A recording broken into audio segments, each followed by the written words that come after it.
Assalamualaikum warahmatullahi wabarakatuh. Yang terhormat Kepala Sekolah kita Ibu Sri Wardani dan guru-guru TK Kartika 226 Bandar Lampung. Terima kasih Bapak dan Ibu atas waktunya mengizinkan saya untuk melakukan, kita sama-sama belajar ya Bu Bapak. Kita akan melakukan desiminasi pemahaman dan penerapan budaya positif kepada rekan sejawat kita di TK Kartika 226.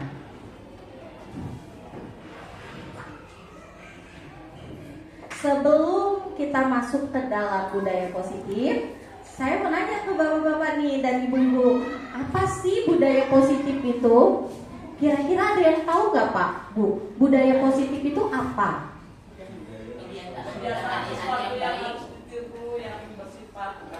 Nah, terus ada lagi? Nah, oke.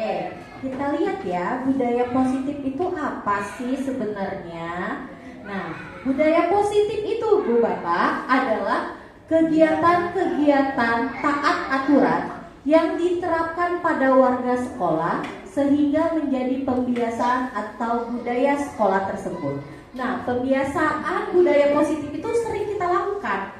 Ya, seperti ketika anak-anak masuk ke dalam kelas, apa Bu, Pak? Kita saling baris. Nah, betul. Mengucapkan salam.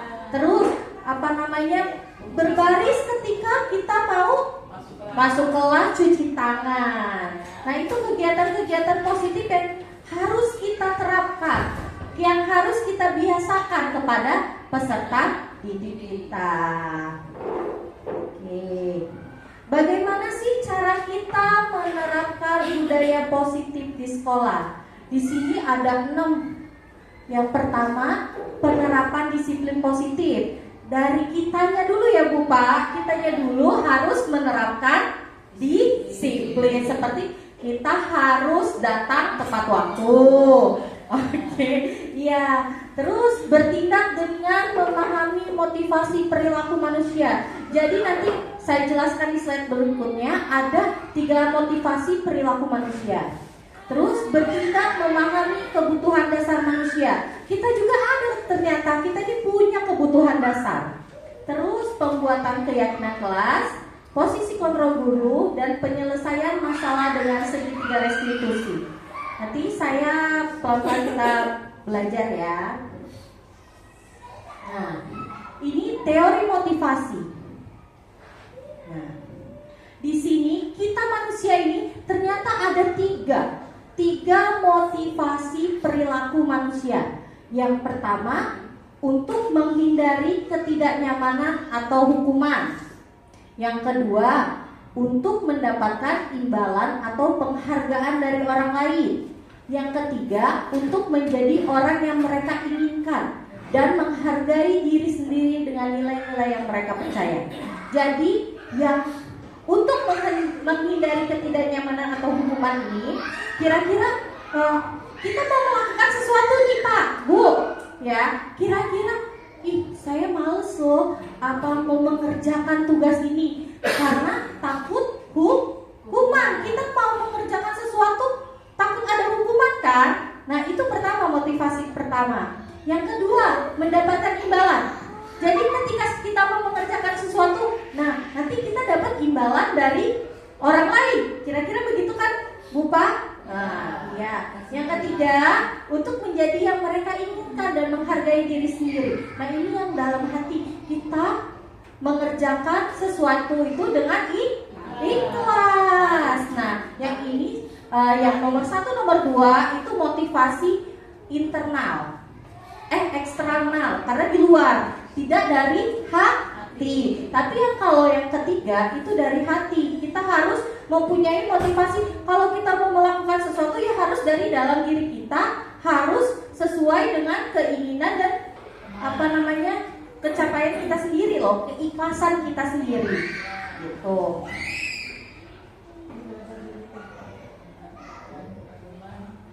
Ini di sini penghargaan, hukuman dan konsekuensi. Nah, penghargaan biasanya kita melakukan kita memberikan reward kan kepada anak-anak. Nah, penghargaan ini ialah pengakuan atas prestasi, masa kerja, atau perilaku baik seseorang, organisasi, atau kelompok. Penghargaan dapat diberikan dalam bentuk medali, kado, piala, gelar, sertifikat, plaket, pita, atau hadiah yang berupa uang, atau penghargaan itu sesungguhnya. Jadi kita itu tiap anak melakukan sesuatu kita kasih penghargaan kan Bu Pak? Ya, kalau anak TK biasanya kita kasih bintang, atau kita kasih jempol, atau kita kasih apapun itu bentuk penghargaan kepada peserta didik. Nah, selanjutnya, Ayu mau nanya nih sama ibu bapak. Coba tebak, hukuman dan konsekuensi itu sama apa enggak? Ayo. Beda. Ya, hukuman dan konsekuensi itu kira-kira sama atau beda?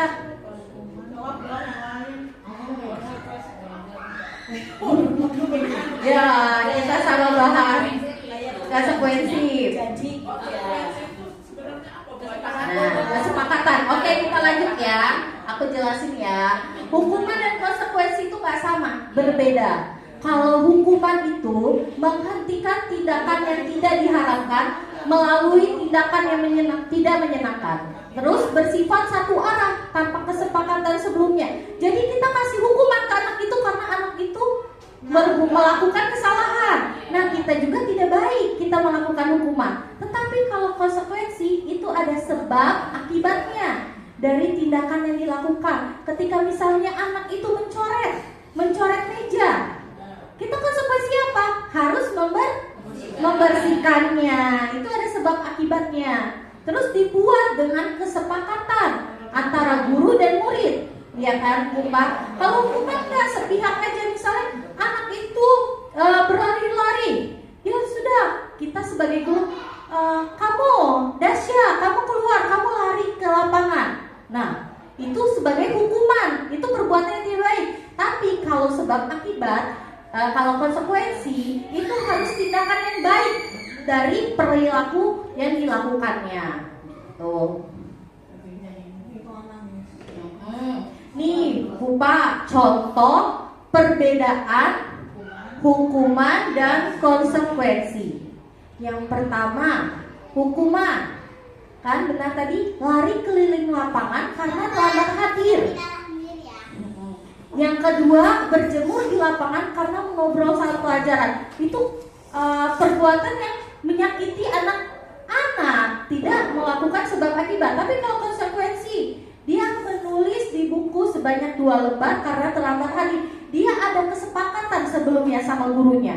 Jika dia terlambat hadir, saya akan menulis di buku selama 2 lembar, atau membersihkan coretan yang dibuatnya di meja. Jadi dia menulis di meja, tiba-tiba anak itu kita suruh untuk menghapusnya. Oke. Ada lagi restitusi. Nah, restitusi itu ialah proses menciptakan kondisi bagi murid untuk memperbaiki kesalahan mereka, sehingga mereka bisa kembali pada kelompok mereka dengan karakter yang lebih kuat. Terus restitusi itu proses kolaboratif yang mengajarkan murid untuk mencari solusi untuk masalah mereka dan membantu murid tentang orang seperti apa yang mereka inginkan dan bagaimana mereka harus melakukan orang lain. Jadi restitusi ini kondisi anak dia berbuat salah, dia harus seperti apa gitu. Dia bagaimana untuk memperbaiki kesalahan dia sendiri, itu namanya restitusi. Jadi yang ada dia kembali ke motivasi yang menghargai dirinya. Jadi restitusi ini dia cara anak untuk memperbaiki kesalahan. Misalnya saya mencoret buku temannya. Nah, bagaimana kan saya ini solusinya untuk memperbaiki kesalahannya? Itu menggunakan restitusi. Nah, restitusi ini juga membantu murid menjadi lebih memiliki tujuan. Dia punya disiplin positif dan memuliakan dirinya setelah berbuat salah. Ya benar, dia berbuat salah, dia melakukan salah, dia paham, oh saya berbuat salah loh gitu. Jadi restitusi ini caranya ya Bu ya Pak, bukan permasalahannya, tapi caranya anak itu untuk melakukan perbaikan. Tuh, restitusi juga bukan untuk menebus kesalahan, namun untuk belajar dari kesalahan. Jadi tidak mengulanginya lagi. Restitusi memperbaiki hubungan. Jadi sesama teman, walaupun kita berantem, kita tetap baikkan gitu loh sama teman-teman gitu. Restitusi adalah tawaran bukan paksaan. Terus restitusi menuntun untuk melihat ke dalam diri. Jadi kesalahan kita apa? Jadi di dalam diri kita itu ada kesalahan apa gitu. Terus restitusi mencari kebutuhan dasar yang mendasari tindakan. Oke. Selanjutnya nih, kan tadi kita sudah belajar hukuman sama konsekuensi ya Bu Pak. Nah, saya tes pemahaman nih. Kira-kira berdiri dengan satu kaki karena tidak bisa menjawab pertanyaan guru itu hukuman atau konsekuensi? Hukuman. Kita tes. Benar, hukuman. Oke, selanjutnya kita tes pemahaman lagi. Mengganti buku teman yang telah dicoret-coret, hukuman apa konsekuensi? Konsekuensi. Kita cek ya. Benar, tepuk tangan. Oke, selanjutnya. Nah, murid diminta untuk push up 15 kali karena tidak menggunakan masker ke sekolah. Hukuman. Oke, kita cek. Hukuman. Karena dia melakukan push up karena tidak pakai masker, jadi dia berlari.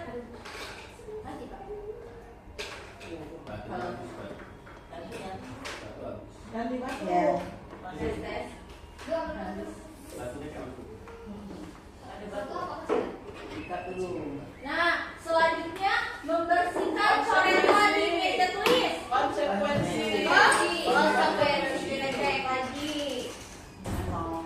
Teknom, iya benar. Selanjutnya berjemur di lapangan basket. Ya, karena mengobrol dengan teman.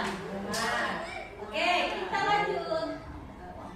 Nah, pintar. Nah, sekali lagi, murid diminta bertelanjang kaki sepanjang hari karena tidak menggunakan sepatu warna hitam.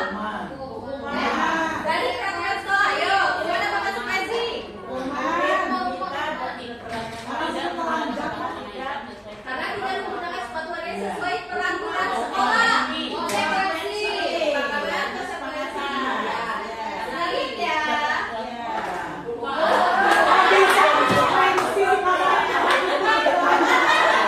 Kita lihat, karena dia bertelanjang kaki sepanjang hari. Kalau dia menyiksa anak kedua yang tidak baik, itu adalah hukuman.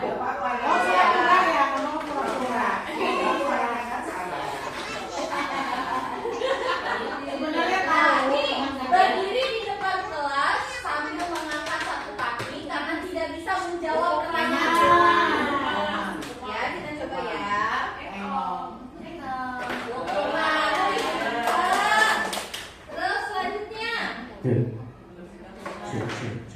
membersihkan tumpahan air di meja tulis.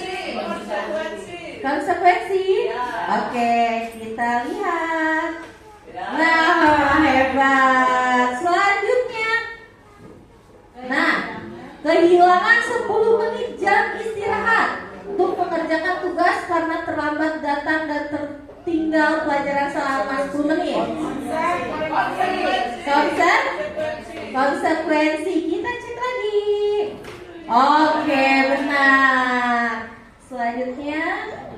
Nah, lagi. Duduk di bangku di pinggir lapangan pada jam istirahat, tidak diizinkan bermain oleh guru piket karena mencederai teman saat bermain di lapangan? Ayo, hukuman atau konsekuensi? Hukuman ya, konsekuensi. Ayo, hukuman konsekuensi. Ayo kita coba. Konsekuensi. Iya, karena siapa? Karena tidak nih bermain oleh karena mencederai temannya. Dia tidak boleh bermain lagi, melakukan sebab akibat. Udah itu dia harus duduk di pinggir karena dia tidak melakukan perbuatannya lagi. Nah, sudah selesai. Nah, bagaimana Ibu Bapak sudah paham tentang hukuman konsekuensi? Sudah? Sudah belum paham? Tentang rutin tadi. Yang mana? Yang tadi restitusi. Oh, nanti ada lanjutan. Iya, nanti kita lanjutin lagi. Oke. Itu nanti sama hukuman. ya, ini hukuman dan konsekuensi. Nanti ada segitiga restitusi lagi. Cara kita untuk melakukan memperbaiki kesalahan. Nanti kita ada lagi. Sekarang kita belajar tentang 5 posisi kontrol. Nah, 5 posisi kontrol ini harus ada di guru. Oke. Nah, 5 posisi kontrol kita itu ada pertama penghukum, pembuat merasa bersalah, teman, pemantau, dan manajer. Ini yang guru sering lakukan, penghukum. Kira-kira kita melakukannya nggak sih? Kira-kira anak lagi tidak mau mengerjakan tulisannya. Nah, nanti Bu Ayu akan hukum kamu karena kamu tidak selesai. Nah, itu sebagai guru yang penghukum. Ya. Terus pembuat merasa bersalah. Nah, Bu Ayu kayak gini ngomong ke misalnya Pak Pandu. Pak Pandu belum selesai mengerjakan tugasnya. Nanti gak selesai kita tinggalin ya tinggalin untuk kegiatan bermain. Jadi dia tidak ikut. Jadi dia merasa berbuat salah, tidak menyampaikannya dengan tidak menyelesaikan dengan baik. Iya, jadi dia merasa kita membuat dia jadi bersalah. Teman, jadi guru itu kita harus menjadi teman yang baik untuk anak murid. Terus pemantau. Jadi kalau anak itu tidak berbuat kesalahan, kita lirik. Nah, pemantau. Nah, kamu anak-anak, kamu belum selesai ya ngerjain tugas kayak gitu. Jadi kita memantau. Jadi kita hanya memantau aja, memantau peserta didik itu baik atau tidaknya. Terus manajer itu guru itu harus memanage anak muridnya untuk menjadi lebih baik. Jadi kita kasih solusi. Jika dia berbuat salah, kita kasih solusi. Nah, kira-kira dari kelima posisi kontrol ini, yang baik guru itu harus seperti apa? Manajer. Nah, benar. Guru itu kita ini harus sebagai manajer. Kenapa? Karena ketika anak itu berbuat salah, kita memberikan solusi, bukan dihukum, bukan dibuat bersalah. Teman juga kita tidak boleh menjadikan murid itu sebagai teman. Kita tidak boleh menjadikan murid itu. Pemantau juga hanya dipantau. Anak-anak main itu kita pantau. Nah, tidak boleh seperti itu. Jadi kita sebagai manajer, walaupun kita di atas kedudukannya dari anak-anak ya, jadi kita harus manage anak itu untuk jadi lebih baik. Jadi kalau mereka buat kesalahan, mereka mau melakukan sesuatu, kita yang diawali dari kitanya gitu. Jadi posisi kontrol guru yang baik adalah manajer. Nah, nih kayak penghukum, patuhi aturan saya atau keluar. Terus berdiri sampai jam pulang. Kan kita guru nggak boleh ya lupa seperti itu, nggak boleh kan. Terus membuat merasa salah. Gimana sih kalau sampai lukanya harus dioperasi? Gitu. Jadi dia merasa bersalah. Tiba-tiba dia jatuhin temennya. Ayo, nanti mata temannya rusak, kamu ganti ya biasanya pakai mata sapi. Biasanya saya juga pernah melakukan itu, Bu Pak. Jadi ya tidak boleh. Kadang anak-anak lari. Ayo, nanti jangan nyolok-nyolok pensil ke mata temannya. Nanti mata temannya rusak. Nah, kita jadi salah. Kita nggak boleh seperti itu. Kita nggak boleh membuat anak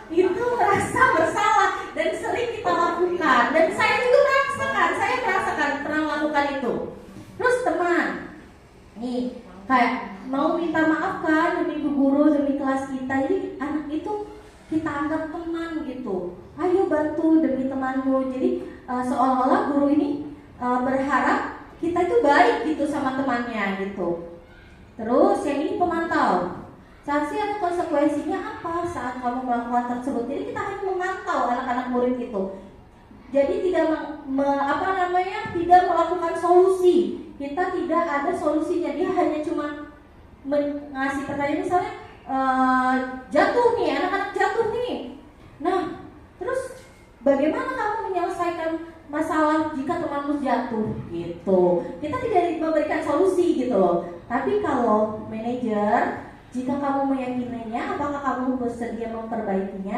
Jadi seolah-olah kita sebagai yang pertama ya, kita menjelaskan ke anak itu kenapanya, terus nanti akhirnya dia kasih solusi bagaimana untuk menyelesaikan masalah tersebut.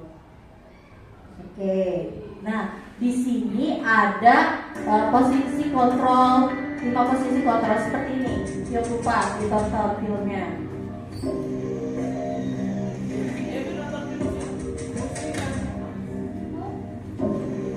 Ini kisah Naren. Naren, sini kamu. Selamat pagi Bu. Ini guru posisi penghukum ya. Kamu deh, pasti terlambat. Maaf Bu, saya Apa? Apa coba? Alasan kamu apa lagi? Kapan sih kamu tidak terlambat? Malas sekali ya kamu jadi anak. saya Dasar pemalas. Gak kapok-kapok sih kamu.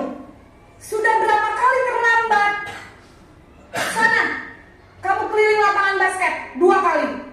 Kenapa saya harus keliling lapangan basket Bu? Kenapa? Kamu mau lawan ibu? Berani-beraninya jawab. Sudah terlambat, masih berani jawab pula. Sekarang, keliling lapangan basket 5 kali sekalian. Biar kapok. Cepat. Pergi sana ke lapangan basket. Nah, tadi video tentang posisi guru yang pemarahan. Iya. Jadi anak itu, kita sebagai guru marah. Kamu kenapa terlambat? Kamu kenapa sudah terlambat? Seperti itu dia mengulangi dan memberikan hukuman. Nah, kita nggak boleh ya Bu Pak seperti itu kepada anak murid kita. Nah, yang ini posisi pembuat merasa bersalah.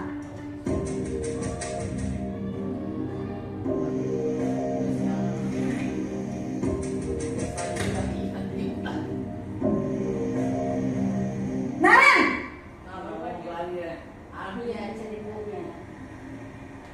Selamat pagi Bu. Naren. Kamu kenapa terlambat lagi, nak? Ya Tuhan, Naren. Kamu senang ya bikin ibu susah ya? Kalau kamu terlambat lagi, nanti ibu yang ditegur bapak kepala sekolah, nak. Disangka ibu tidak bisa membina kamu. Duh, gimana ini? Maaf Bu. Ya, jadi Duh, anak itu Gusti dibuat bersalah. Naren. Kamu suka ya kalau ibu ditegur bapak kepala sekolah?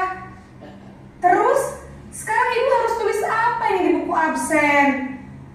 Ini kamu sudah sering terlambat loh. Ibu harus apa coba? Maaf Bu. Maaf sekali. Ya sudah, lain kali jangan bikin ibu susah lagi ya nak ya. Ibu tidak akan kuat lagi kalau kamu begini terus. Bisa jantungan kalau ibu ditegur bapak kepala sekolah. Sana cepat ke kelas. Maaf ya Bu. Jadi anak-anak merasa sekali. bersalah karena kesalahan mereka gitu. Posisi pembuat rasa bersalah berbicara dengan nada tenang. Nadanya itu Nadanya. Jadi anak itu merasa bersalah karena melakukan hukuman. Karena iya, beda dengan marah-marah tadi. Naren,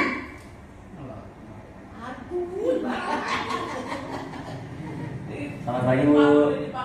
wah sudah jam berapa ini nak? Terlambat lagi ya sayang. Iya Bu. Habis ibu saya lupa bangunkan saya Bu. Kamu malah menyalahkan ibu kamu. kencang. Kok terlambat sih? Iya Bu, saya memang terlambat bangun tadi. Jadi biarpun saya lari kencang, tetap gak kekejar Bu. Ya sudah sana. Nanti lain kali larinya lebih kencang lagi ya. Biar gak terlambat lagi. Bikin seneng ibu. Demi ibu. Bisa kan? Bisa lah Bu. Jadi sebagai teman. Ya sudah sana masuk ya. kelas. Ibu beresin urusan absen kamu. Kamu ini ada-ada saja. Nah, ini posisi pemantau atau monitor.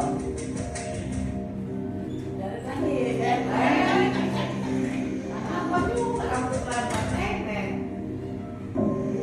Nah, pemantau. Naren! Aduh, Selamat pagi Bu. Naren, apa peraturan sekolah kita tentang jam berapa kita harus masuk sekolah, nak? Kita harus di sekolah jam 7 Bu. Iya betul, sekarang sudah jam 7.20. Naren sudah tahu konsekuensinya jika terlambat hadir. Paham Bu. Saya harus tinggal kelas pas jam istirahat selama 20 menit. Iya benar, konsekuensinya demikian. Jadi nanti jam 9.30 pas istirahat, kamu harus tinggal di kelas, kerjakan tugas tambahan untuk ketertinggalan kamu, Nah, ya. itu konsekuensi Baik, Bu. hukuman Bu. Konsekuensi. Nah, ini posisi manajer. Jangan sepakatan tadi. Jangan lagi. Naren! aduh. Selamat pagi Bu. Masa ini? Selamat pagi Naren. Maaf Bu, saya terlambat. Iya, sekolah masuknya jam 7, sekarang sudah jam 7.20. Jadi sekarang bagaimana ini Naren? Maaf Bu, saya lupa setel alarm saya semalam. Baiklah, menurut kamu, keyakinan sekolah yang mana yang perlu kamu tingkatkan? Menghargai diri sendiri dan orang lain mungkin ya Bu. Setuju. Jadi, apakah Naren meyakini prinsip saling menghormati tersebut? Iya Bu, saya meyakininya. Apakah Naren bersedia memperbaiki masalah keterlambatan ini? Bersedia Bu. Bagaimana kamu akan perbaiki masalah keterlambatan ini? Saya akan coba untuk tidak lupa menyetel alarm saya Bu. Baik, kalau Naren lupa menyetel alarm di rumah, ada orang yang kira-kira bisa bantu mengingatkan tidak? Ada Bu, kakak saya, Kak Emma. Ada lagi selain Kak Emma? Selain Kak Emma, ada ibu saya. Baik, jadi yang mengingatkan Naren adalah Kak Emma dan ibu kamu ya? Kira-kira akan mulai setel alarm kapan nih Naren? Setelah pulang sekolah, akan segera saya lakukan. Baik, jadi Naren akan setel alarm untuk bangun besok pagi dan akan diingatkan oleh kakak dan ibunda Naren ya. Ada lagi yang mungkin perlu dilakukan Naren agar tidak terlambat bangun lagi? Tidak ada Bu. Baik Naren, terima kasih untuk kerjasama kamu. Sekarang kamu perlu kembali ke kelas untuk belajar. Baik Bu, terima kasih. Nah, badar ya. Nah, kita sebagai guru harus seperti Yang terakhir. iya, seperti manajer. Jadi kita menanyakan dulu peraturannya sesuai dengan keyakinan kita. Sudah sesuai, mereka membuat apa? Membuat kesepakatan, perjanjian untuk melakukan apa namanya? Apa sih perbaikan? Iya, perbaikan untuk solusi mereka untuk menjadi lebih baik lagi. Jadi kita nggak boleh ya bukan jadi guru yang penghukum, membuat merasa bersalah. Jadi teman pun kita nggak boleh. Kurang bagus, bukan nggak boleh, kurang baik. Ya, jadi teman. Terus yang keempat tentang apa namanya? Pemantau, salah maaf. Pemantau yang terakhir kita harus seperti manajer. Oke, selanjutnya. Nah, saya akan menjelaskan tentang segitiga restitusi. Apa sih segitiga restitusi ini? Dari tadi restitusi terus ya Bapak ya. Nah, restitusi itu cara kita untuk menyelesaikan masalah. Jadi kita itu gak boleh menyelesaikan masalah cuma ayo baikan, apa namanya maafan, saling tidak. Ada caranya, ada 3 caranya. Yang pertama, menstabilkan identitas yang paling bawah ya Pak. Terus validasi tindakan yang salah, menanyakan keyakinan. Yang pertama, menstabilkan identitas itu seperti gini. Setiap orang pasti pernah melakukan kesalahan. Kamu bukan satu-satunya yang pernah melakukan ini. Jadi kita tuh menstabilkan identitas ini seperti ini. Bu Mira kan berbuat salah nih, berbuat salah melakukan mencoret baju temannya. Oke Bu Mira, setiap orang itu punya masalah. Kamu bukan satu-satunya yang melakukan ini. Jadi kita yakinin dulu anak itu. Jadi kita jangan langsung hukum kamu ya nakal, kamu mencoret itu, tidak. Jadi kita menstabilkan identitas dia dulu. Menganggap ya udah itu permasalahan pernah dilakukan orang lain. Kita pernah melakukannya, tapi kita harus validasi tindakan yang salah. Jadi kita nggak membenarkan sih sebenarnya itu benar atau tidak. Jadi validasi dulu tindakan salah. Jadi kamu tentu punya alasan kenapa si anak ini mencoret baju temannya. Terus adakah cara yang lebih efektif untuk mendapatkan apa yang kamu butuhkan? Jadi selain kita tanya setelah kamu mencoret apa yang harus kamu lakukan, terus dibutuhkan apa gitu. Terus menanyakan keyakinan kelas, menanyakan tentang keyakinan apa sih keyakinan kelas yang harus kita kesepakati. Kamu ini mau jadi apa setelah kamu mencoret baju temanmu itu gitu. Saya ada contohnya Ibu Bapak. Nah ini dulu langkahnya. Langkahnya tadi kan sudah saya sebutkan, menstabilkan identitas yang pertama. Jadi teori kontrolnya, kita semua akan melakukan hal yang terbaik yang bisa kita lakukan. Jadi kita tidak boleh harus menjudge anak itu nakal. Kita tidak boleh. Jadi kita tetap menanyakan kenapa berbuat salah. Terus validasi tindakan salah. Semua perilaku memiliki alasan. Gak mungkin dia tiba-tiba mencoret. Dia tidak mungkin tiba-tiba mencoret baju temannya. Terus menanyakan keyakinan. Setelah itu, setelah melakukan itu kita tanya, kita kasih motivasi. Kita kasih motivasi anak itu supaya tidak melakukan kesalahan itu lagi. Contoh praktis segitiga reduksi. Nah, ini kasus pertama dari kelas saya yang Pak ya. Jadi Feli menangis karena menarik kursi baby karena dia ingin duduk di tempat baby. Nah, kasus pertama. Videonya. Nah, permasalahannya. Nah, teman-temannya terus ini tidak disengaja ya Bu Pak ya, tiba-tiba terjadi di hari itu juga. Tapi nangis Felinya. Ya, jadi dia menangis. Teman-temannya pada cerita, Bu guru, Feli menangis. Kita tanya dulu alasannya kepada teman-temannya kan. Kita tidak menanyakan dulu sama orangnya langsung. Jadi kita nanya teman-teman yang seperti apa, kenapa gitu. Ternyata Feli itu mendorong kursi temannya karena dia pengen duduk di situ. Kita selanjutnya solusinya. Nah, kita menstabilkan identitas. Kenapa kamu menangis? Terus validasi tindakan yang salah. Kenapa kamu?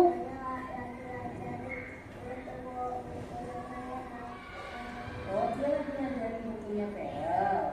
Terus kamu tarik kursinya untuk duduk di sini. Babynya jadi apa?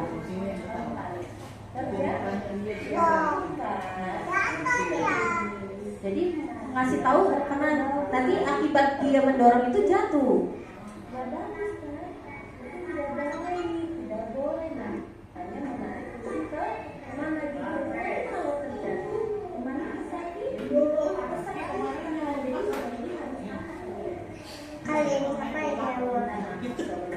Nah, ini membuat keyakinan. Jadi kita setelah melakukan validasi salah, kita langsung minta maaf. Jadi awalnya kita menstabilkan identitas, terus validasi tindakan yang salah, terus baru ini.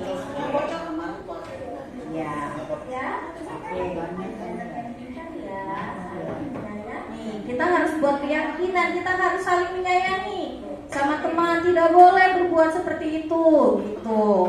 Ini tidak disengaja, kan benar-benar tidak disengaja, tiba-tiba anak itu mendorong, langsung saya rekam karena mungkin pernah kejadian juga di tempat Bu Harti dan kita belum paham tentang segitiga restitusi, jadi kita belum paham seperti apa cara permasalahannya. Dan kemarin saya lakukan, saya contoh, dan ini juga direkam sama anak-anak kok Bu Pak. Ini anak-anak yang merekamnya, saya memberikan solusi anak-anak yang merekam. Nanti bisa jadi mungkin nggak direkam nggak apa-apa. Siapa tahu nanti kalau ada anak melakukan seperti itu, membuat permasalahan, membuat kesalahan, kita harus sesuai caranya untuk mencari solusinya dengan segitiga restitusi itu. Selanjutnya lagi ada kasus kedua dan di hari itu juga. Jadi Dasya ini bercerita kepada saya, Bu Ayu, bahwa Adiba ini mencoret bajunya. Nah, permasalahannya. Nah, siapa yang coret baju? Nah, ini permasalahannya tiba-tiba Dasya itu cerita, Bu Ayu, dia mencoret bajuku, kata dia. Ya sudah, saya panggil Adibanya, kita mencari solusi bareng-bareng. Kamu kenapa mencoret baju Dasya?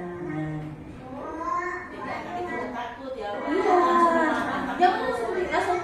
Kenapa kamu ini coret? Kita kasih solusi dulu dengan stabilkan identitasnya, validasi tindakan yang salahnya. Minta maaf, coba minta maaf sama Dasya. Minta maaf, boleh nggak diulangi lagi? Tidak boleh. Oke, tidak boleh mengulangi lagi. Besok tidak boleh mengulangi ya. Besok tidak boleh mengulangi lagi ya. Oh ya sudah. Jadi kita membuat keyakinan jangan melakukan kesalahan lagi ya. Tidak boleh loh mencoret baju temannya. Jadi pertama kita tanya dulu, kenapa sih kamu mencoret baju Dasya? Kata dia kan kayak gitu. Apa iseng? Dia cuma ngomong tadi, si Adibanya ngomong bercanda, kata dia. Gimana kalau misalnya kita jadi penghukum, posisi kontrol penghukum, tiba-tiba datang, Bu Guru, kata Dasya, Bu Guru, aku dicoret sama si Adiba bajunya. Tiba-tiba kita jadi posisi kontrol guru nih. Adiba, kenapa kamu mencoret baju temanmu? Nah, kan tidak menyelesaikan masalah, malah anak itu merasa takut. Tapi kalau kita menggunakan segitiga restitusi, jadi anak-anak itu lebih, oh ya sudah, oh berarti kita salah nih melakukannya, ada alasannya dan mencari solusinya. Dan itu setelah kita mencari solusi, kita tanya keyakinannya kayak mana sih kita untuk melakukan itu supaya tidak terjadi lagi gitu. Nah, di sekarang kita manusia ini ternyata ada kebutuhan dasarnya loh Bu Pak. Kita ada 5 kebutuhan dasar menurut William Blazer dalam choice theory. Jadi kita ini ada pertama bertahan hidup, ya kan? Kita kebutuhan dasar kita bertahan hidup tuh sampai sekarang. Sampai sekarang kita bertahan hidup. Kita terus harus ada cinta dan kasih sayang. Coba Bapak Ibu dalam hatinya ada nggak cinta sama kasih sayang sama orang lain? Ada kan, Bapak? Ada. Jadi bertahan hidup, cinta dan kasih sayang. Terus penguasaan. Penguasaan itu apa yang kita bisa? Kita bisa loh melakukan ini. Gitu penguasaan. Terus kebebasan. Kita juga butuh kebebasan loh. Misalnya kalau kita di rumah, terus kita bebas, kita harus keluar, kita mencari angin. Kita juga butuh kesenangan. Jadi kalau kita di dunia, kita manusia ini nggak mungkin nggak punya 5 ini. Pasti punya, cuma mana yang menonjol? Apa pertama hidup emang? Tapi kita harus bertahan hidup kan? Cinta dan kasih sayang, kalau nggak punya cinta dan kasih sayang, hambar. Hidup kita hambar, nggak ada apa-apa. Penguasaan, masa iya kita nggak punya keunggulan di dalam diri kita? Pasti kita nggak punya, pasti ada kan Pak. Terus kebebasan, masa iya kita mau dikurung aja di dalam rumah? Tidak bersosialisasi. Kesenangan, pasti kita nggak punya kesenangan, nggak punya hobi yang kita ingini. Nah, saya ada tes pemahaman lagi nih. Ada cerita. Bimo seorang anak TKB selalu berlari keluar kelas menuju jalan raya di depan sekolahnya yang ramai dengan keadaan. Tingkatnya membuat guru Bu Ani bingung dan seringkali mengejarnya. Ada beberapa kemungkinan jawaban yang diberikan Bimo. Identifikasi kebutuhan yang ingin dipenuhi oleh Bimo dari pernyataan berikut adalah ini. Bapak Ibu baca ini aja. Aku senang main kejar-kejaran dengan ibu guru, seru. Kira-kira kebutuhan dasarnya Bimo apa sih? Penguasaan, kesenangan, kebebasan, apa cinta dan kasih sayang? Kesenangan?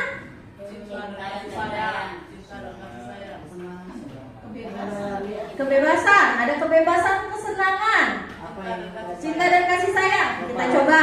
Kalau siram apa Nah, bebas. Dan dia kebebasan. Kita coba cek kesenangan. Karena dia senang main kejar-kejaran. Jadi kebutuhan dasar Bimo ialah dia mencari kesenangan. Oke, selanjutnya. Nah, ibu kejar aku karena ibu guru sayang aku. Nah, kira-kira apa ini? Cinta dan kasih sayang. Pak Pur? Benar.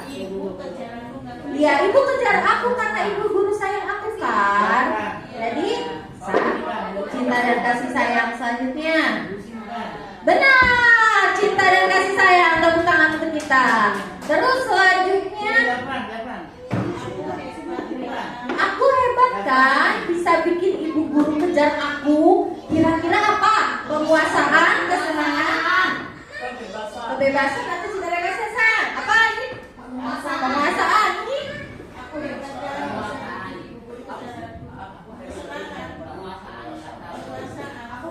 aku hebat kan, bisa bikin ibu guru kejar aku. Penguasaan. Ayo. Ayo.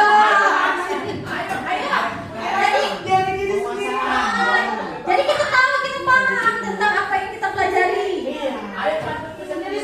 Ya. Ya. Gak apa-apa salah Bu.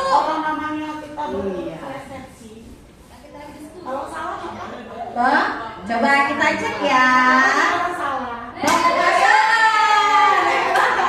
Iya karena dia aku hebat. Jadi sesuatu yang mereka apa namanya tonjolkan. Guru kejar aku. Iya, aku hebat kan, sebelum guru hebat. Jadi aku hebat kan. Jadi penguasaan, jadi sesuatu yang kita Nah, aku bosan belajar mewarnai terus di dalam kelas. Kebebasan, oke. Benar. Selanjutnya, nah ini cerita beda. Menyetir mobil itu seru. Ayo. Kesenangan. Kesenangan. Oke, kita coba cek. Oke, berarti paham lagi. Oh ya, ada lagi. Dia bisa jalan-jalan naik mobil sama teman-temanku. Kebebasan, kesenangan, kesenangan, kebebasan. Dia bisa jalan-jalan naik mobil sama temanku. Bebas ya. Kita coba lihat. Cinta dan kasih sayang. Ayo. Jadi dia bisa jalan-jalan sama teman-teman. Jadi kita ada bahagia, cinta dan kasih sayang. Iya. Gak apa-apa. Nah, satu lagi. Aku merasa bangga dan keren. Ayo, Bu. Bangga dan keren. Kira-kira apa tuh? Biar paham. Ayo, Pak Pur. Kebebasan. Iya, biar paham. Kita di sini kita belajar biar paham dari contoh-contoh ini. Ayo Bu Kong, aku merasa bangga dan keren nih. Dia bangga sama diri dia, udah keren. Penguasaannya kita coba ya. Oke.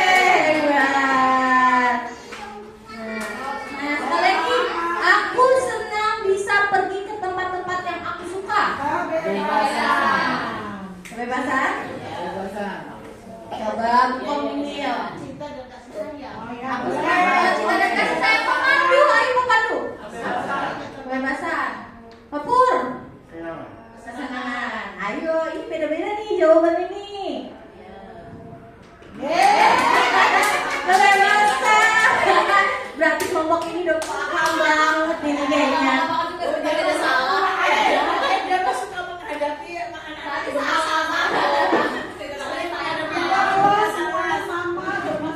Oke, kita kasih aplaus untuk meja biru. Udah hampir benar semua, berarti udah paham ya. Udah sedikit ya. Oke.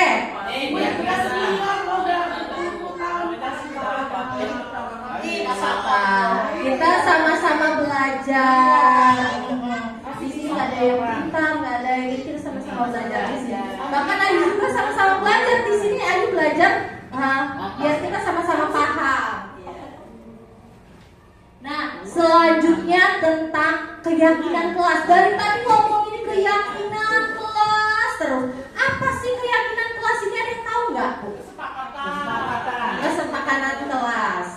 Oke, kita lanjut ya keyakinan kelas. Nah, keyakinan kelas ini berbeda dengan peraturan ternyata. Peraturan biasanya berupa kalimat larangan atau negatif. Keyakinan itu lebih bersifat positif dan mengandung nilai-nilai kebaikan yang diyakini kebenaran untuk dijalani. Jadi, kalau peraturan itu biasanya tidak boleh mencontek di kelas atau tidak boleh mengganggu teman di kelas. Nah, itu peraturan. Tidak boleh karena tidak menggunakan kalimat positif. Nah, tidaknya itu tidak boleh. Jadi kalau tidak boleh membuang sampah sembarangan, kita masukin ke kalimat positifnya apa? Nah, membuanglah sampah pada tempatnya. Jadi beda ya Bu Pak, peraturan sama keyakinan kelas. Jadi kalau peraturan itu sesuatu yang kalimat larangan lah, yang tidak baik, tidak negatif. Tapi kalau keyakinan kelas itu yang mengandung nilai-nilai kebaikan. Jadi sesuatu yang positif tanpa ada larangan gitu. Nah, pembentukan keyakinan kelas. Nah, tahun ini, mohon maaf Bu Pak, Ayu kelas R3 ini udah buat keyakinan kelas R3. Ya.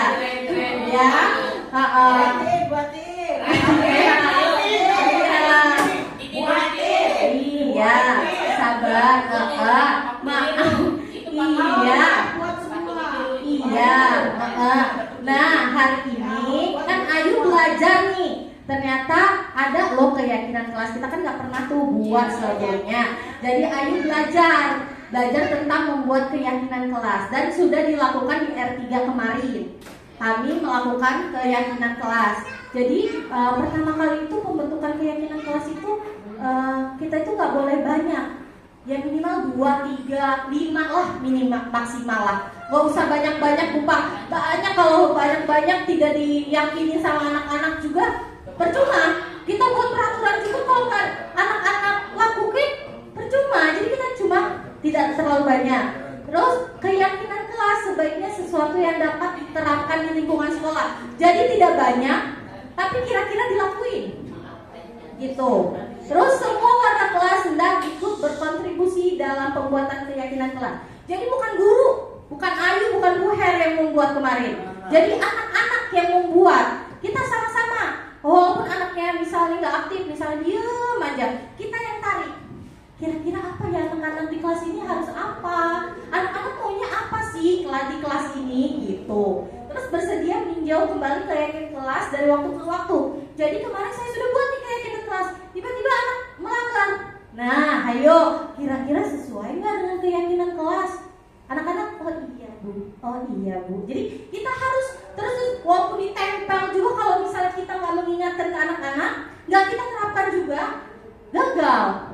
Keyakinan kelas gagal. Nah, mohon maaf ya Bu Pak ya, kelas Ayu dulu. Nanti insya Allah tahun depan kita buat lagi. Kita buat karena ini peraturan di awal kita masuk. Nah kemarin saya buatnya karena pertengahan masuk. Jadi ya anak-anaknya udah mulai aktif, udah tahu gitu peraturan yang harus dijalani. Nah, gitu. Nah, sama tadi prosedurnya. Jadi gimana nih buatnya? Nah, ini praktik pembentukan kegiatan kelas. Kalau saya kemarin nulis di papan tulis dulu ya Bu Pak. Jadi saya tulis buat kotak keyakinan kelas.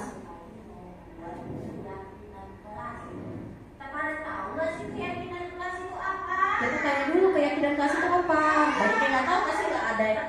Nah, kita jelasin. Kelas, peraturan yang harus kita yakini. Jadi apapun peraturan yang harus kita yakini, harus diapain? Dipatuhi apa dilanggar? Dilanggar. Jadi peraturan itu dilanggar apa dipatuhi? Dipatuhi, diikuti ya. Nah, Bu Ayu mau tanya sama anak. Kita mau buat keyakinan kelas, kita mau buat peraturan kelas. Kira-kira apa yang boleh dipatuhi? Asal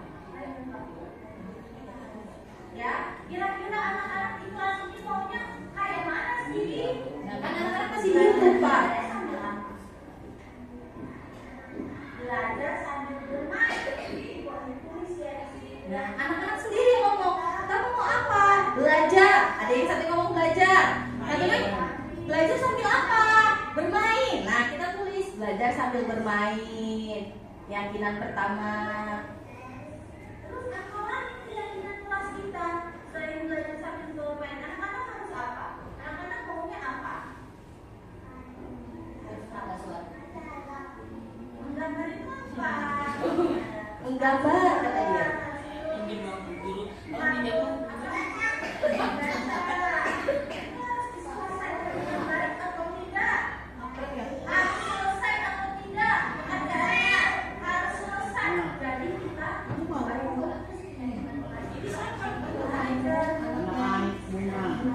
Oh, tidak mau. Nah, ini kan anak-anak ngomong nulisnya harus selesai Bu Ayu, bermainnya harus selesai. Nah, kita ambil kalimat positifnya. Kalau misalnya bermainnya harus sesuai waktu, itu harus apa? Disiplin dan waktu kita tulis. Kita itu merubah dari kalimat yang negatif anak-anak yang biasa kita ngomong, kita rubah ke kalimat positif yang tidak ada larangan, tidak ada sesuatu yang negatif gitu. Kita ganti semua pakai kata positif. Tuh, waktu belajar kita harus belajar, waktu yang main kita harus main. Jadi kalimat positifnya disiplin dalam waktu.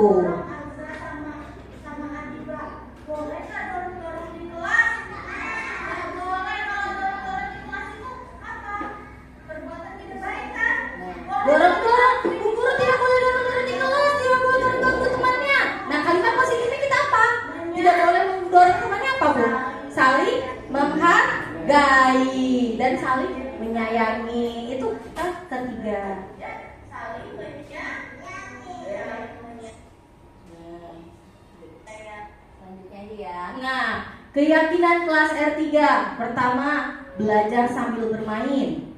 Disiplin dalam waktu, saling menyayangi dan menghargai, semangat dan gembira, menjaga kebersihan kelas. Jadi ini 5 keyakinan kelas yang R3 buat ya Bu Pak. Ya, awalnya emang tulisan tangan, kita tulisan tangan aja dulu sebelum bagus kayak gitu ya. Emang kita kan belum bisa kan sampai bagus kayak gitu. Terserah Ibu Bapak mau buat keyakinan kelasnya seperti apa, boleh pakai gambar. Misalnya kita gambar banyak gambar yang tentang patuhi peraturan sama tidak patuhi peraturan. Nanti anak-anak milih, boleh pakai cara seperti itu. Kalau saya pakai cara ya kita interaksi aja, saya nulis gitu. Nah, itu sesudah kami meyakini sudah buat dan saya buat. Nah, seperti ini. Belajar sambil bermain, disiplin dalam belajar, saling menghargai dan menyayangi, menjaga kebersihan kelas dan semangat dan gembira. Di sini ada kesepakatan. Kosong, kotak kosong. Kita buat Ibu Bapak.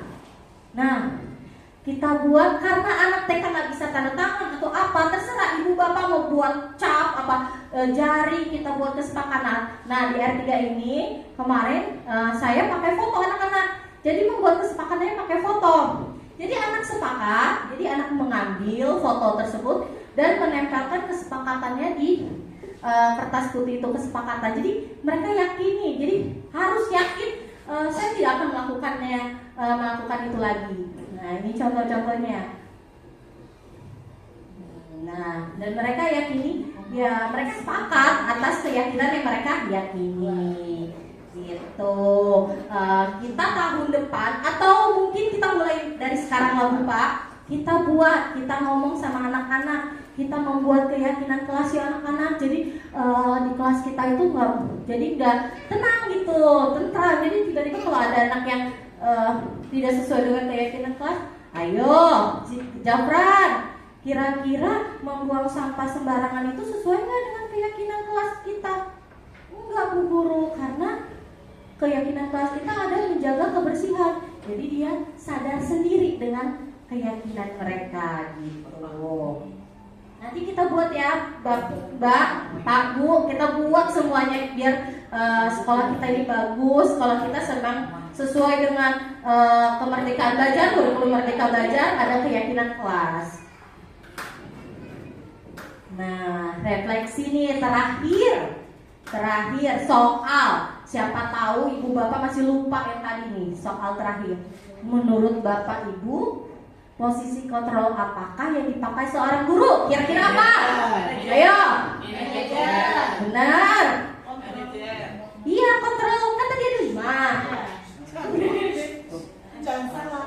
Kira-kira kita guru itu harus jadi apa? Manajer. Oke, selanjutnya benar kan manajer? Nah, benar. Selanjutnya ada soal lagi nih. 5 kebutuhan dasar, kan ada 5. Yang pertama apa sih kira-kira? Cinta dan iya, error. Ininya ke sini harusnya. Yang pertama apa Bu? Cinta dan kasih.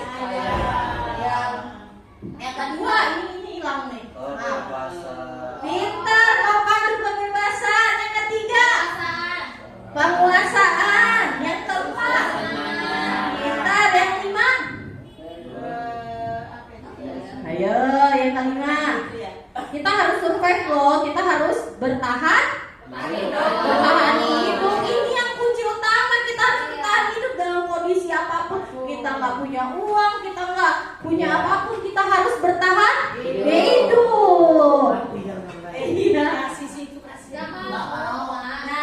cinta dan kasih sayang, kebebasan, penguasaan, kesenangan bertahan hidup.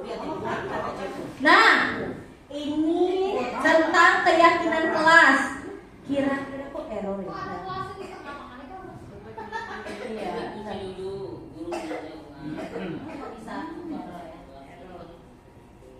Minumnya mana minumnya, Dek? Minumnya mana? Organisasi mana? Oh iya minuman. Mana bunga? Oh, lagi kemana ini yang mak? Ya Allah. Ya kamu yang mana?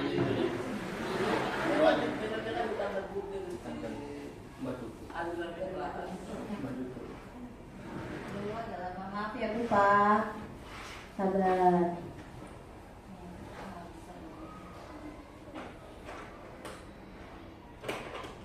Adik minumnya mana? Dek? Ibu. Ya, minumnya mana? Ibu di atasnya. Oh. Ya. Nah, kuat. Agar fotonya itu pakai apa itu? Pakai Lem. apa deh? Lu lempar ngacak biarin aja, jadi nggak dirapiin. Ya kan? Ini aku tinggal itu. Aku nggak pakai aku kayak makra itu yang lu kasih. Orang kaya mah lain.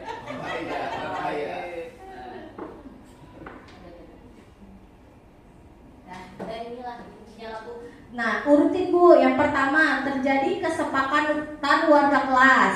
Yang B, berdiskusi memunculkan peraturan. Yang C, guru meninjau ulang keyakinan kelas, mengubah peraturan kelas menjadi kalimat positif, memunculkan nilai kebaikan. Pertama, kita harus apa?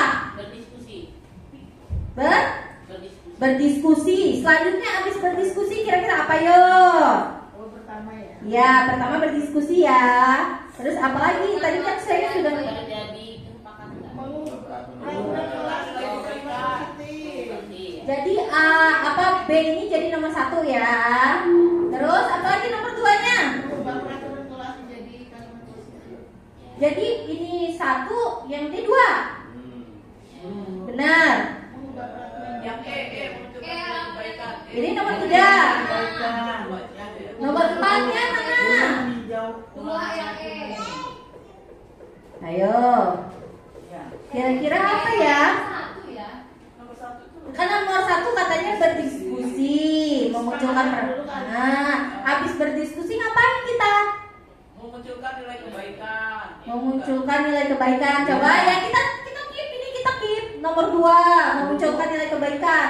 Udah itu ayo apa lagi? Mengubah peraturan menjadi kesepakatan jadi Kalimat kalimat positif. positif. Nah, yang ini nomor 3. Terus apa lagi? Yang C-nya terjadi Oh, ini terjadi kesepakatan. Oke, terus terakhir Guru meninjau ulang kelas. kelas. Keep ya, saya keep ya. Yang pertama berdiskusi, kedua memunculkan, ketiga mengubah, keempat terjadi. Yang ini C. Kita ulang, kita lihat ya. Kira-kira yang benar yang pertama kali ngapain ya? Aduh. Nah, ini urutan yang benar. Pertama kita benar berdiskusi, memunculkan pertanyaan, peraturan. Terus mengubah peraturan kelas menjadi kalimat positif. Terus memunculkan nilai kebaikan. Guru meninjau ulang keyakinan kelas, sama terjadi kesepakatan warga kelas. Nah, ya, jadi nggak apa-apa. Nanti kita buat kayak gini urutan sesuai yang benar ya Bu. Berdiskusi, terus mengubah peraturan jadi kalimat positif, memunculkan nilai kebaikan, meninjau ulang, sama terjadi kesepakatan. Terakhir kesepakatan itu harus, karena masa iya mereka yang membuat keyakinan nggak sepakat, ya. Jadi kita harus sepakat. Terakhir satu lagi soalnya satu lagi. Nah, tahapan 3 restitusi. Tadi kan ada 3 ya Pak ya. Ya. Ada yang ini 1, 2, 3, 1, 2, 3. Nah ini ke tahapan mana? Misalnya menstabilkan identitas di warna kuning. Aku menanyakan keyakinan di warna merah. Apa validasi tindakan yang salah di warna coklat? Ayo Bu, Kak. Coba kita pertama dulu ya, yang menstabilkan identitas ya. Kira-kira di warna apa ya? Ayo, yang merah aku bacain ya. Setiap orang pernah membuat kesalahan. Yang warna coklat, apakah perbuatanmu sesuai dengan keyakinan kelas? Yang warna kuning, kamu punya alasan untuk berbuat kesalahan tersebut. Kira-kira stabilkan identitas yang warna apa? Bunga. Merah. Oke, kita keep ya. Terus validasi tindakan yang salah. Kira-kira kuning apa yang coklat? Kamu punya alasan untuk berbuat kesalahan tersebut. Atau apakah perbuatanmu sesuai dengan keyakinan kelas? Validasi yang kuning. Validasi yang oranye atau putih ini ya, orange ya. Terus berarti yang terakhir warna coklat. Jadi kita coba kita cek benar gak ya, sesuai nggak dengan tahapan segitiga restitusi.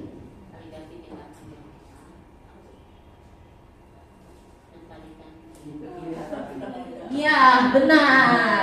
Kalau menstabilkan identitas pasti kita setiap orang pernah berbuat kesalahan. Kan tadi saya sudah menjelaskan. Validasi tindakan yang salah. Kamu punya alasan berbuat kesalahan tersebut. Terus menanyakan keyakinan. Apakah perbuatanmu sesuai dengan keyakinan kelas?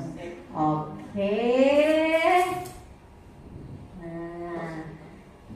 Nah, demikianlah presentasi dari Ayu. Kira-kira Ibu Bapak apakah ada yang ditanya dari tentang ini restitusi? Iya, restitusi. Kenapa Bu? Oh, restitusi itu cara kita untuk melakukan mencari solusi untuk permasalahan yang ada gitu. Jadi anak-anak itu berbuat salah, kita ada restitusinya, kita ada caranya loh Bu. Nah dengan menggunakan 3 tahapan tadi, iya penanganannya kita nggak boleh kalau misalnya anak salah tiba-tiba langsung just kamu salah nak, kamu ini harus berhak dihukum, tidak boleh. Pertama kita harus menstabilkan identitasnya mereka, kita harus ngomong baik-baik. Ya nggak apa-apa nak kalau berbuat salah. Memang nggak hanya kamu yang berbuat salah gitu. Jadi kita yakini, oh ya sudah. Jadi anak itu tidak langsung takut itu tidak. Terus validasi tindakan yang salah. Yang kedua, jadi anak itu tahu kesalahannya dia. Jadi kita tanya, kamu melakukan kesalahan itu kenapa? Atau kamu melakukan kegiatan mencoret baju teman itu kenapa? Ada alasannya. Jadi validasi tindakan yang salah. Jadi kita juga kasih tahu loh, minta alasannya dia, dan kita kasih tahu itu perbuatannya tidak baik loh nak gitu. Terus membuat keyakinan kelas. Jadi menanyakan keyakinan. Nah, setelah kamu melakukan itu, kira-kira kamu harus seperti apa? Jadi menanyakan keyakinan kita ke anak murid itu. Seperti itu sih Ibu Bapak. Jadi kita pokoknya tidak boleh menjadi guru yang penghukum. Jadilah guru yang manajer. Jadi kita harus tepat sasaran. Apalagi anak TK tiba-tiba kita hukum, anaknya nangis kan? Iya nggak mau sekolah gitu. Terus ada lagi yang mau ingin ditanyakan Bapak Ibu? Kira-kira? Cukup? Oke. Demikianlah presentasi dari saya. Apabila ada kesalahan, kepada Allah saya mohon ampun. Assalamualaikum warahmatullahi wabarakatuh.